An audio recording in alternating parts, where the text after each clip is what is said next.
दोस्तों, किसी के भी मन की बातें जानने के लिए 3 तरीके होते हैं।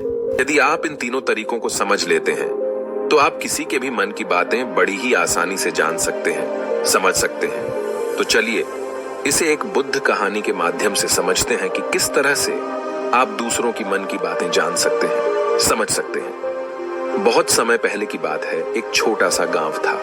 उस गांव में 2 भाई रहा करते थे। बड़ा भाई अंधा था, जिस कारण वो हमेशा घर पर ही बैठा रहता था, और छोटा भाई खेती किया करता था।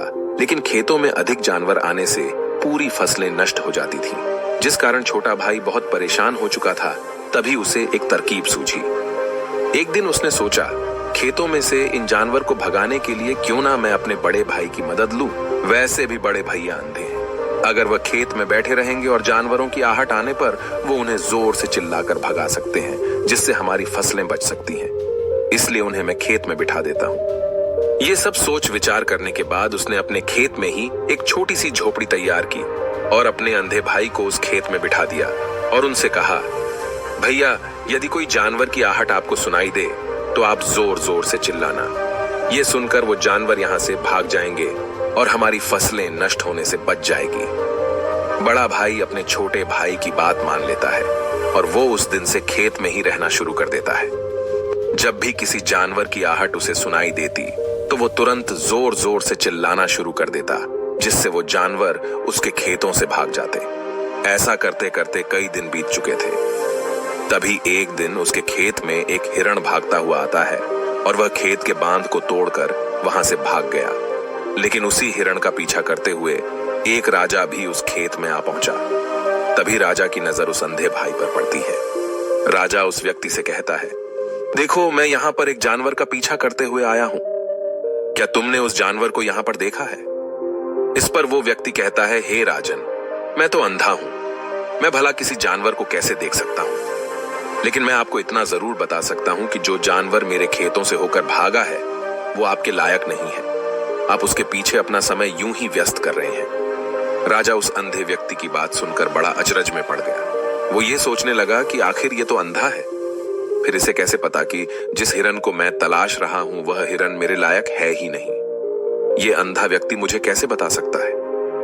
तभी राजा उस अंधे व्यक्ति से कहता है, कहीं तुम मुझसे झूठ तो नहीं कह रहे? एक तरफ तुम ये कहते हो कि तुम अंधे हो और दूसरी तरफ तुम ये भी कह रहे हो कि जो जानवर यहाँ से भागा है वो मेरे लायक नहीं है। इस पर वो अंधा व्यक्ति कहता है, हे राजन, जिसे आप एक हिरण समझ रहे हैं, असल में वो एक हिरण नहीं है बल्कि एक हिरणी है, और वो भी गर्भवती है।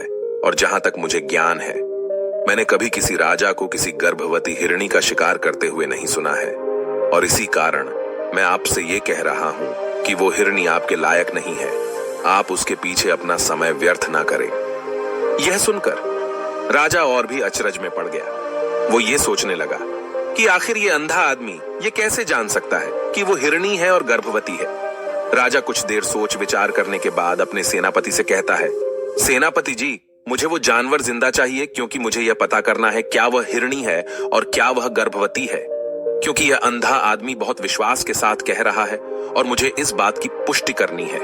यदि वह हिरणी हुई और गर्भवती हुई तो वह हमारे शिकार के लायक नहीं है, क्योंकि हम तो एक हिरण का पीछा कर रहे थे। इसलिए जाओ और पता करो कि क्या वो हिरणी है। सेनापति राजा से आज्ञा लेकर आगे की ओर बढ़ चलता है और कुछ देर बाद जब वह वापस लौट कर आता है तो वह राजा को कहता है, हे राजन, इस अंधे आदमी ने जो भी बातें कही हैं वो बिल्कुल सही हैं। वो एक हिरणी ही है और वह गर्भवती भी है। यह सुनकर राजा आश्चर्यचकित रह गया। उसे समझ नहीं आ रहा था कि आखिर अंधा आदमी कैसे पता कर सकता है कि वह जानवर एक हिरणी है, और तो और वह गर्भवती है।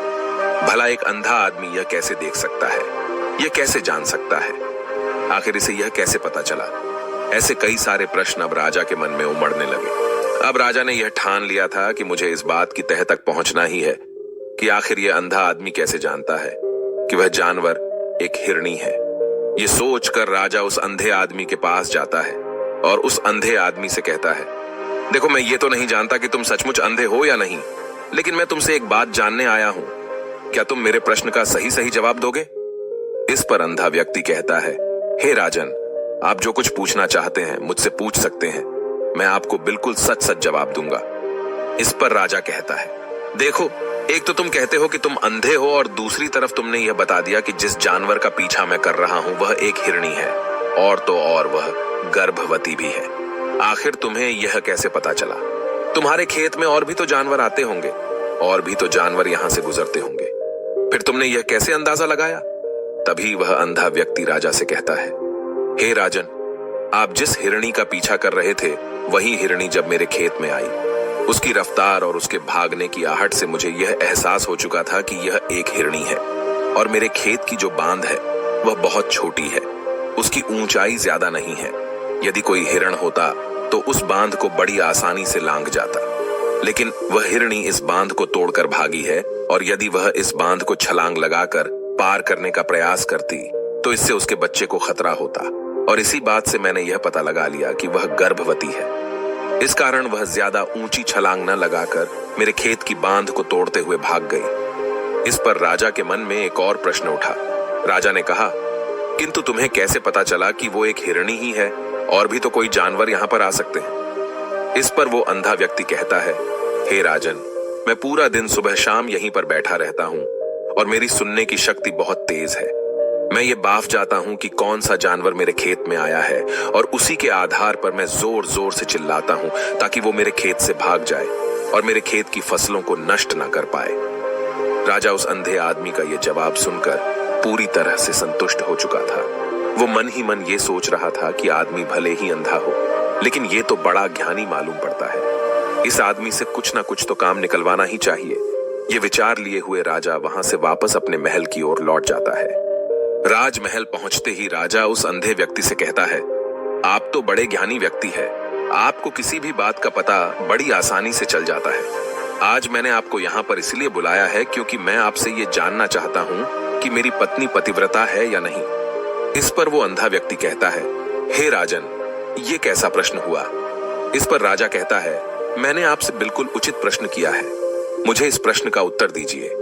इस पर वो अंधा व्यक्ति कहता है, हे राजन, ये सारी बातें जाने दीजिए। आपकी शादी को इतने साल बीत चुके हैं, और अब आप ये बात क्यों जानना चाहते हैं? आपके मन में ऐसे प्रश्न क्यों उठ रहे हैं? इस पर राजा जिद करते हुए कहता है, देखिए, आपको मुझे इस प्रश्न का उत्तर तो देना ही होगा। यदि आप मुझे इस प्रश्न का उत्तर नहीं देंगे तो मैं आपको मृत्यु दंड दे दूंगा। राजा के मुख से यह बात सुनकर वो अंधा व्यक्ति कहता है, हे राजन, यदि आप इस प्रश्न का उत्तर चाहते हैं तो उसके लिए आपको मेरा एक काम करना होगा। राजा कहता है, बोलो, मुझे क्या काम करना होगा? इस पर व्यक्ति कहता है, इसके लिए आपकी पत्नी को मेरे साथ कमरे में अकेले छोड़ना होगा। उस अंधे व्यक्ति की यह बात सुनकर राजा पहले तो क्रोधित हो जाता है, लेकिन फिर कुछ सोच विचार करने के बाद वह उस व्यक्ति की बात मान लेता है और अपने सेनापति को आदेश देता है, सेनापति जी, इस व्यक्ति को और मेरी पत्नी को एक कमरे में कुछ देर के लिए अकेला छोड़ दे। सेनापति बिल्कुल वैसा ही करता है। अब राजा की पत्नी और अंधा आदमी एक कमरे में बंद हो चुके होते हैं। तभी वो अंधा आदमी राजा की पत्नी से कहता है, मुझे आपको छूना है। इस बात पर रानी अत्यधिक क्रोधित हो जाती है और उस अंधे आदमी को वो पकड़ पकड़ कर पीटने लगती है, कभी हाथों से तो कभी लातों से तो कभी पटक पटक कर। इस तरह से उन्होंने उस अंधे आदमी की खूब पिटाई की। उसके बाद किसी तरह से वह अंधा आदमी अपनी जान बचाकर वहां से भाग निकलता है और वह राजा के पास पहुंचता है और वह राजा से कहता है, हे राजन, आपकी पत्नी पतिव्रता नहीं है।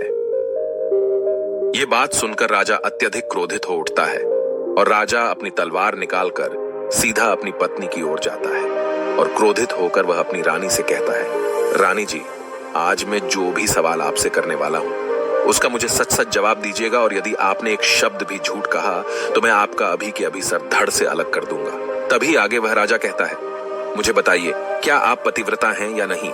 इस पर रानी कहती है, हे राजन, आप भले ही मुझे जान से मरवा दीजिए, लेकिन मैं पतिव्रता नहीं हूं। राजा यह बात सुनकर बहुत खुश हुआ, क्योंकि उस अंधे आदमी ने जो भी कहा था वह बिल्कुल सच था। यह बात सुनकर तुरंत ही राजा उस आदमी के पास पहुंचता है और आकर उस अंधे आदमी से कहता है, तुम्हें कैसे पता चला कि मेरी पत्नी पतिव्रता नहीं है? इस पर वह अंधा आदमी कहता है, हे राजन, बड़ी सीधी सी बात है, मैंने तो आपकी पत्नी से बस इतना ही कहा था कि मुझे आपको छूना है, और इस बात पर वह इतना क्रोधित हो उठी कि उन्होंने गुस्से में आकर मुझे लात घूंसों से पीटना शुरू कर दिया। और भला कोई औरत किसी और मर्द को कैसे छू सकती है? लेकिन उन्होंने न आव देखा न ताव, बस लात घूंसे मुझ पर बरसाने शुरू कर दिए। वह भी तो एक छूना ही हुआ, और एक पतिव्रता नारी कभी भी पराये मर्द को नहीं छूती। जब मैंने उसे छूने के लिए कहा था तो वह उस वक्त मुझे मना कर सकती थी, लेकिन उन्होंने तो मुझे पीटना शुरू कर दिया और देखते ही देखते उन्होंने मेरे पूरे शरीर को छू लिया। अब आप ही बताइए, ऐसी स्त्री भला पतिव्रता कैसे हो सकती है? इस पर राजा कहता है, तुम तो बड़े ज्ञानी मालूम पड़ते हो। अच्छा ठीक है, चलो तुम मेरे एक प्रश्न का और जवाब दो। यदि तुमने मुझे इस प्रश्न का सही सही जवाब दे दिया तो मैं तुम्हें यहां से जाने दूंगा। आगे राजा उस अंधे आदमी से कहता है कि तुम मुझे यह बताओ, क्या मैं सच में अपने पिताजी का ही बेटा हूं या फिर किसी और का? इस पर वह अंधा भी कहता है, हे राजन, इस बात से आपका क्या लेना देना? आप किसी की भी औलाद हो, आखिर आप हैं तो इस राज्य के राजा, इसलिए इस प्रश्न को जाने दीजिए। लेकिन राजा कहता है, नहीं नहीं, मुझे इस प्रश्न का सही सही जवाब चाहिए, अन्यथा यह प्रश्न मुझे हमेशा परेशान करता रहेगा। इसलिए मैं इसका सही सही जवाब जानना चाहता हूं। यदि तुम इसका सही सही जवाब दे देते हो तो तुम यहां से जा सकते हो, मैं तुम्हें नहीं रोकूंगा। इस पर वह अंधा आदमी कहता है, हे राजन, इसके लिए तो मुझे आपके मां के पास भी जाने की कोई आवश्यकता नहीं है।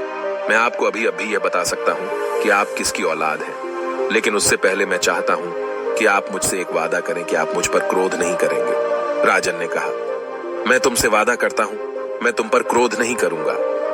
इसके बाद वह अंधा आदमी राजा से कहता है, हे राजन, आप है तो अपने ही पिता के पुत्र, लेकिन आप पर एक कंजूस सेठ की छाया पड़ी हुई है। यह सुन राजा बहुत क्रोधित हो उठा और वह तुरंत तलवार निकालकर अपनी मां के पास जा पहुंचा। वह वहां पर पहुंचने के बाद अपनी मां से कहता है, मां, मुझे सच सच बताइए, क्या मैं अपने ही पिता का पुत्र हूं या नहीं? यदि आपने मुझे सही सही नहीं बताया तो वह यहीं पर अपने प्राण त्याग दूंगा। मुझे बताओ, क्या सच है? इस पर उस राजा की मां कहती है, बेटा, तू है तो अपने ही पिता का पुत्र, लेकिन तुम्हारे ऊपर एक कंजूस सेठ की छाया पड़ी हुई है। जब मैं एक बार नहाने के बाद अपना मुंह आईने में देख रही थी, तभी उस कांच के पीछे मुझे एक कंजूस सेठ नजर आता है और उसी की छाया तुम पर पड़ चुकी है। यह सुन राजा बहुत खुश हो जाता है और वह तुरंत दौड़ा दौड़ा वापस उस अंधे आदमी के पास पहुंचता है और उस अंधे आदमी से कहता है, तुम्हें यह कैसे पता चला कि मुझ पर एक कंजूस सेठ की छाया पड़ी हुई है? इस पर वह आदमी कहता है, हे राजन, आपने मुझसे कई सारे सवाल पूछे जिनका जवाब मैंने आपको सही सही दिया है। यदि कोई और राजा होता तो मुझे इसके बदले में ढेरों सारे इनाम मिल चुके होते, लेकिन अब तक आपने एक फूटी कौड़ी तक नहीं दी है। इस बात से ही मैंने अंदाजा लगा लिया था कि आप बहुत कंजूस हो। यह बात सुनकर राजा जोर जोर से हंसने लगा और कहता है कि आप जो भी मांगेंगे वह मैं आपको अवश्य दूंगा, लेकिन मुझे यह बताओ कि तुम्हें कैसे पता चल जाता है कि कौन सी बात सही है और कौन सी गलत? तुम किसी भी बात का इतना सटीक और सही जवाब कैसे दे पाते हो? इस पर वह अंधा आदमी कहता है, हे राजन, मैं तो वैसे ही अंधा हूं। यदि मेरी आंखें होती तो मैं किसी की भी मन की बातें बड़ी सरलता से जान लेता। मन की एक भाषा होती है और यह भाषा मनुष्य के शरीर के व्यवहार के रूप में देखी जा सकती है। उसकी आंखों से, उसके होठों से, उसके काम करने के तरीके से, उसकी क्रियाओं से पता किया जा सकता है कि उसके मन में क्या चल रहा है। उसके आधार पर हम किसी के भी मन की बातें जान सकते हैं, लेकिन मैं तो अंधा हूं, मैं देख नहीं सकता, इसलिए मैं क्रियाओं से देखता हूं। यदि मुझे कोई बात जाननी हो तो अगले आदमी को कुछ काम देना पड़ता है, जिस पर वह व्यक्ति किस प्रकार काम करता है, किस तरीके से इस काम को करता है, उसके आधार पर ही मैं यह पता कर पाता हूं कि उसके मन में क्या चल रहा है। तभी वह राजा कहता है, तो क्या इसका अर्थ यह हुआ कि मैं भी किसी के मन की बातें जान सकता हूं? इस पर वह अंधा आदमी कहता है, हे राजन, अवश्य आप भी किसी भी व्यक्ति के मन की बात जान सकते हैं, किंतु उससे पहले आपको अपने ऊपर काम करना होगा, और वह काम है अपने मन को शांत करना, अपने मन को वर्तमान में लाना होगा, जिसके लिए मैं आज आपको 3 तरीके बताने वाला हूं। और ये तीनों ही तरीके बड़े ही आसान और सरल हैं, किंतु हे राजन, उससे पहले आपको एक काम करना होगा, अपने मन को एकाग्र करना होगा। जब हम अपने मन को एकाग्र करते हैं, अपने मन को वर्तमान में लाते हैं, तो हम दूसरे के मन की बात जान सकते हैं, क्योंकि वह आदमी अभी भी अपने मन में वर्तमान में ही सोच रहा है, और हमें भी मन को वर्तमान में ही लाना होगा, तभी हम उसके मन की बातें जान सकते हैं। यदि हम अतीत में हुई घटनाओं के बारे में सोच रहे हैं तो वह जो अगला आदमी वर्तमान में सोच रहा है, वर्तमान में अपने मन में बात कर रहा है, वह हम कैसे जान पाएंगे? क्योंकि हम तो अतीत की घटनाओं में डूबे हुए हैं। इसलिए किसी के भी मन की बात जानने के लिए सबसे पहले हमें हमारे मन को एकाग्र करना होगा, उसे वर्तमान में लाना होगा।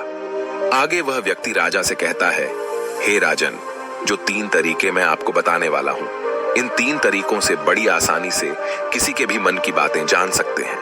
उसके बाद वह अंधा आदमी राजा से कहता है, हे राजन, जो सबसे पहला तरीका है वह है आंखों पर ध्यान देना। किसी व्यक्ति से बात करते वक्त उसकी आंखों में देखना, उसकी आंखों पर ध्यान देना जो सबसे ज्यादा जरूरी है, क्योंकि आंखें बोलती नहीं पर बहुत कुछ कह जाती हैं। यदि हम किसी व्यक्ति की आंखों के इशारों को समझना सीख जाएं, हम यह जान पाएंगे कि व्यक्ति के दिमाग में क्या चल रहा है, वह क्या सोच रहा है और अभी वह क्या करने वाला है। मेरे पास आंखें नहीं हैं, लेकिन मैंने अपने गुरु से यह विद्या सीखी है, क्योंकि बहुत सालों पहले मेरे पास आंखें थीं और मैं उस वक्त लोगों के मन की बातें केवल उनकी आंखों से ही जान लेता था। इसलिए यदि आप भी दूसरों की मन की बातें जानना चाहते हैं, तो आपको भी उनकी आंखों पर गौर करना चाहिए, जैसे कि उनका आकार कैसा है, वह कब, कहां और किधर देख रहे हैं। यदि उसकी आंखें यहां वहां घूम रही हैं, जब आप उससे बातें कर रहे हैं, तो वहां वह इधर उधर मोड़ रहा है, कभी ऊपर तो कभी नीचे या कभी आसपास, या फिर उसकी आंखें खुश नजर आ रही हैं या फिर आंखें निराश नजर आ रही हैं, जैसे कि चोर होता है। उसकी आंखों में जब हम देखते हैं तो हमें यह पता चलता है कि अगले आदमी ने कोई गलती की है। ठीक उसी प्रकार जब हम किसी चालाक व्यक्ति की आंखों में देखते हैं तो आपको पता चलेगा कि उसकी आंखों में एक भाषा होती है। एक बहुत ही सीधा और आसान तरीका होता है। यदि आपको यह पता लगाना है कि सामने वाला व्यक्ति आपसे झूठ कह रहा है या फिर सही, तो आपको उसकी आंखों पर ध्यान देना अति आवश्यक है। यदि आपसे बात करते वक्त वह व्यक्ति अपनी आंखें यहां वहां घुमा रहा है, ऊपर नीचे, इधर उधर, दाएं बाएं, हर जगह देख रहा है, तो इसका अर्थ यह हुआ कि वह उस बात से निकलने का कोई रास्ता ढूंढ रहा है, वो कोई झूठ बना रहा है। यदि सामने वाला व्यक्ति आपसे कुछ झूठ कहने का प्रयास कर रहा है, तो वह आपसे नजर नहीं मिलाएगा। वह यहां वहां देखेगा, ऊपर नीचे देखेगा, लेकिन वह आपकी आंखों में आंखें डालकर कभी नहीं देख पाएगा, क्योंकि उसे डर है कि यदि उसने आपकी आंखों में आंखें डालकर देखी तो उसका झूठ पकड़ा जाएगा और लोगों को सच्चाई का पता चल जाएगा। और इसी प्रकार कुछ और भी भाषाएं होती हैं। जब आप किसी की आंखों में आंखें डालकर यह देखना शुरू कर देंगे कि उसके हाव भाव क्या है, ठीक उसी प्रकार चेहरे के हाव भाव होते हैं, जिससे हम मन की बातें बड़ी आसानी से समझ सकते हैं और इन्हें भी समझना बहुत जरूरी है। कभी कभी कोई व्यक्ति अपने चेहरे से जैसे आंख, होंठ और बहुत से कुछ अलग अलग व्यवहार करता है। यदि आप किसी व्यक्ति के चेहरे में गौर करेंगे तो आप आसानी से समझ पाएंगे कि वह व्यक्ति निराश है, जब व्यक्ति बहुत उदास है, या फिर वह बहुत खुश है, या फिर उसे कोई बहुत बड़ा दुख है।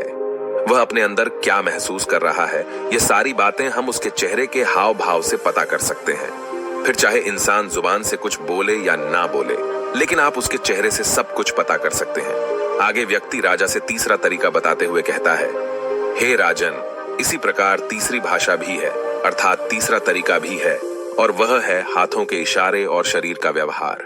मन की बात समझने के लिए हमें हाथ के इशारे और शरीर के व्यवहार को समझना बहुत आवश्यक है।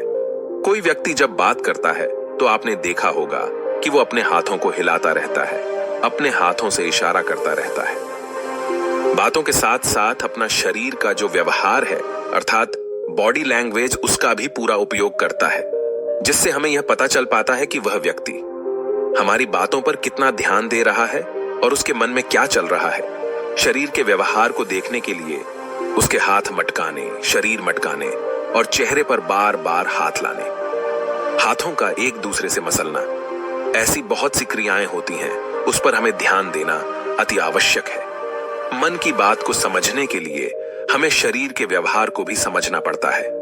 यदि हम इन 3 तरीकों को सही तरीके से ध्यान देकर इन 3 तरीकों को अच्छे से समझ लेते हैं, तो हम बहुत जल्दी किसी भी व्यक्ति के मन की बातें बड़ी सरलता और सहजता से जान सकते हैं। इसलिए यदि आपको किसी के मन की बातें जानी है, तो आपको उसकी आंखों पर, उसके चेहरे पर, उसके शरीर के हाव भाव को और उसके हाथों को ध्यानपूर्वक देखना और समझना होगा, जिससे आप यह समझ पाएंगे कि आखिरकार उसके मन में क्या चल रहा है और वह क्या सोच रहा है।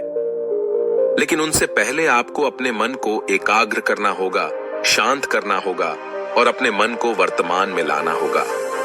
तभी आप उस व्यक्ति की इन सभी क्रियाओं पर ध्यान दे पाएंगे, उन्हें समझ पाएंगे। अन्यथा आप यदि अतीत की घटनाओं में व्यस्त हैं, भविष्य की योजनाओं में व्यस्त हैं, तो आप उस व्यक्ति के हाव भाव पर कभी ध्यान ही नहीं पाएंगे और न ही आप कभी यह समझ पाएंगे कि आखिर उस व्यक्ति के मन में क्या चल रहा है, वह क्या सोच रहा है। आपने देखा होगा कि ऐसे कई बड़े संत महात्मा हैं जो बड़ी ही शांति से आपको देखते हैं और आपको देखकर ही ये बता देते हैं कि आपके मन में क्या चल रहा है, आप उनसे क्या जानने आए हैं। और इसका सबसे बड़ा प्रमुख कारण यही है कि वह आपको पढ़ सकते हैं, आपको समझ सकते हैं, आपकी मन की बातें जान सकते हैं, क्योंकि उनका मन एकाग्र है, शांत है और यही कारण है कि वह आपके मन की बातें बड़ी सरलता से समझ जाते हैं। यदि आपने अब तक पूरी कहानी को सुना है तो मैं आपसे एक छोटा सा अनुरोध करना चाहता हूं। कृपया इस चैनल को सब्सक्राइब करें ताकि मैं आपके लिए और भी ऐसी ही ज्ञान से भरपूर कहानियां लेकर आ सकूं। नमो बुद्धाय।